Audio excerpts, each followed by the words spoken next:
চন্দনেশ্বর আদালতের নিষেধাজ্ঞা অমান্য করিয়ে ভবন নির্মাণের নাজি বাধা দিলি জায়গার প্রকৃত মালিক দাবিদার অলর নাজি দুর্বৃত্তলর হামলা হয় আর এই হামলার প্রতিবাদে সংবাদ সম্মেলন করছি জায়গার মালিক হুমায়ুন কবিরুর ওয়ারিশ হলে। মার্চের 22 তারিখ শনিবার দুপুরে উপজেলার 2000 পৌরসভার এক রেস্টুরেন্টের নাজি এই সংবাদ সম্মেলন অনুষ্ঠিত হয়। এটা লিখিত বক্তব্য পাঠ করছি অ্যাডভোকেট সরোয়ার আলম চৌধুরী। ডিপ্লোমেসি চাকমা মহোদয় ওনাকে বললেন, যেহেতু মামলা চলমান আছে এবং মামলা আপিল মামলা নিষ্পত্তিত স্থিতিবস্থার আদেশ জারি আছে, আপনারা কোনোভাবেই এখানে কোনো ধরনের গৃহ নির্মাণ প্রচেষ্টা চালাবেন না।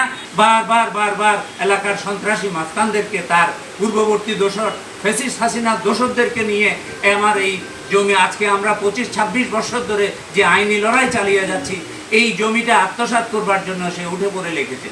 যে সাংবাদিক ভাইরা, আপনাদের কাছে আমার বিনীত প্রার্থনা, আমরা আজকে 30 বছর ধরে এভাবে নির্যাতিত হয়ে যখন আমরা বিচার পাওয়ার দ্বার প্রান্তে এসেছি, আমাদেরকে উচ্ছেদ করে এই জমি দখল নেবার জন্য তারা কিভাবে, পূর্বতন আওয়ামী সন্ত্রাসীরা কিভাবে এখানে এত বড় নির্লজ্জ কাজ চালিয়ে যেতে পারছে। এই সময় তারা উপস্থিত আছেন ভুক্তভোগী পরিবারের সদস্য Saidullah, Amir Hossain, Selim, Mamunur Rashid, Rajibullah, Mohibullah, Afsar, Wahid, Nurul Islam. C plus TV, Chittagong.